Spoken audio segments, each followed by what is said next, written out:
വളരെ പെട്ടെന്ന് ഉണ്ടാക്കാൻ പറ്റിയ ഒരു കുട്ടികൾക്കൊക്കെ ഇടയ്ക്കൊക്കെ വൈകുന്നേരങ്ങളിലോ ചായക്കൊക്കെ ഉണ്ടാക്കാൻ വേണ്ടിയിട്ടുള്ളൊരു സ്നാക്കിൻ്റെ റെസിപ്പിയാണ് ഇന്ന് കാണിച്ചു തരുന്നത്. ആദ്യം തന്നെ ഒരു 3/4 ഗ്ലാസ് അല്ലെ ഒരു ഗ്ലാസ് അങ്ങനെ മൈദ നമ്മളൊന്ന് നന്നായിട്ടൊന്ന് അരിച്ചെടുക്കുക. അപ്പോൾ ഇത് അരിച്ചെടുക്കുന്ന കട്ടകളൊന്നും ഇല്ലാതിരിക്കാൻ വേണ്ടിയിട്ടാണ്. അപ്പോൾ നന്നായിട്ടൊന്ന് ഇത് അരിച്ചെടുത്തതിന് ശേഷം നമ്മളിത് ഒരു മിക്സിയുടെ ജാറിലേക്ക് ഇത് മാറ്റി കൊടുക്കാം.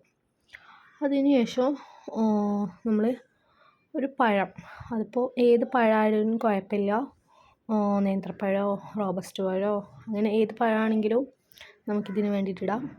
അപ്പോൾ ഇതിലേക്ക് ഞാനിപ്പോൾ ഇവിടെ ഒരു നേന്ത്രപ്പഴമാണ് എടുക്കുന്നത്, അത് ഇതിലേക്ക് ഇട്ട് കൊടുക്കുക. പിന്നെ ഒരു മുട്ടയും കൂടെ പൊട്ടിച്ച് ഒഴിച്ചു കൊടുക്കുക. അതിനുശേഷം നമ്മൾ കുറച്ച് മൈദയും അല്ലെങ്കിൽ ഗോതമ്പ് പൊടിയാണോ ഇടുന്നത് അല്ലെങ്കിൽ ഗോതമ്പ് പൊടി ഇടുക. അരച്ച് വെച്ച മൈദ ആണ് ഇതിൽ ചേർത്ത് കൊടുത്തത്. അപ്പോൾ എല്ലാം കൂടി ഒന്ന് നന്നായിട്ടൊന്ന് മിക്സിയിലൊന്ന് അടിച്ചെടുത്തിട്ട് വരാം. ആവശ്യമുള്ളവർക്ക് ഇങ്ങനെ കുറച്ച് പഞ്ചസാരയോ കൽക്കണ്ടോ അങ്ങനത്തെ എന്ത് വേണമെങ്കിലും ആഡ് ചെയ്യാം. ഇനിയിപ്പോൾ വെല്ലമാണ് യൂസ് ചെയ്യുന്നതെങ്കിൽ അതും ചെയ്യാം. അതിനുശേഷം നമ്മൾ ഒരു പാൻ അടുപ്പത്ത് വെച്ചിട്ട് കുറച്ച് എണ്ണ ഒഴിച്ച് കൊടുക്കുക.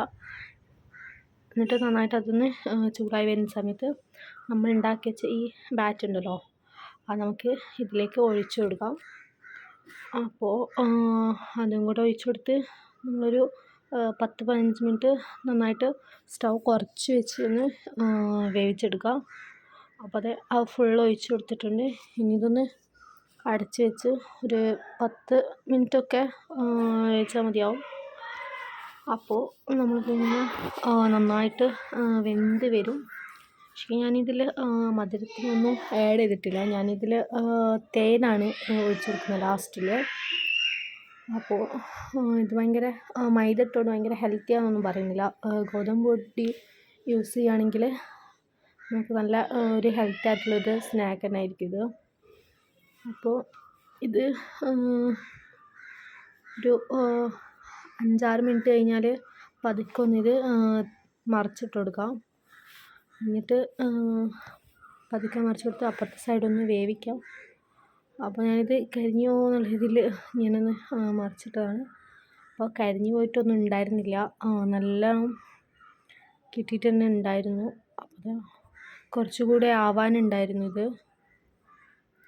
അപ്പോൾ ഇത് തിരിച്ചും മറിച്ചും ഒന്ന് കുറച്ച് സമയം ഒന്ന് നന്നായിട്ടൊന്ന് വേവണം. മൈദ ആണല്ലോ ഇട്ടത്, അപ്പോൾ അത് വേവാനുള്ളൊരു ടൈം നമ്മൾ കൊടുക്കുക. അപ്പോൾ ഇത് ഉണ്ടാക്കിയിട്ട് കഴിക്കാൻ ഇടയ്ക്കൊക്കെ നമ്മൾ സ്നാക്കായിട്ടൊക്കെ കുട്ടികൾക്ക് ഉണ്ടാക്കി കൊടുക്കുകയാണെങ്കിൽ കുട്ടികൾക്കൊക്കെ വളരെ നന്നായിട്ട് ഇഷ്ടപ്പെടും. നല്ല ടേസ്റ്റിനാണ്. അപ്പോൾ ഇതിൽ നിങ്ങൾക്ക് എന്താണോ മധുരത്തിന് ആഡ് ചെയ്യുന്നത് വെച്ചാൽ അതും കൂടെ ആഡ് ചെയ്യാം. അപ്പോൾ ഇതൊരു 15 മിനിറ്റൊക്കെ വെച്ചായിരുന്നു ഞാൻ. അപ്പോൾ അപ്പോഴേക്കാണ് നന്നായിട്ടൊന്ന് വെന്ത് കിട്ടിയിട്ടുണ്ടായിരുന്നത്. അപ്പോൾ അത് നന്നായിട്ട് വെന്തൊക്കെ കിട്ടിയിട്ടുണ്ട്. ഇനി ഇത് നമുക്കൊന്ന് തണിഞ്ഞതിന് ശേഷം ഇതിൽ നിന്നൊന്ന് എടുത്ത് മാറ്റാം. നമ്മൾ വെന്തോന്നൊക്കെ കുത്തിയൊക്കെ നോക്കാം, വെന്തിട്ടുണ്ടായിരുന്നു. അപ്പോൾ ഞാനിത് 2 സൈഡും നന്നായിട്ട് വേവട്ടെ എന്ന് കരുതിയിട്ട് കുറച്ച് സമയം ഒന്ന് ഓഫാക്കിയിട്ട് അതിൽ തന്നെ ഒന്ന് വെച്ചായിരുന്നു. അപ്പോൾ അതിനുശേഷം ഞാനിത് കുറച്ച് ചൂടൊക്കെ തണിഞ്ഞിട്ട് ഞാനിതൊരു പ്ലേറ്റിലേക്ക് എടുത്ത് മാറ്റുകയാണ്. അപ്പോൾ ഇതൊന്ന് നന്നായിട്ടൊന്ന് തണിഞ്ഞ് വന്നിട്ടുണ്ട്. ഇനി നമുക്കൊന്ന് മുറിച്ചെടുക്കാം.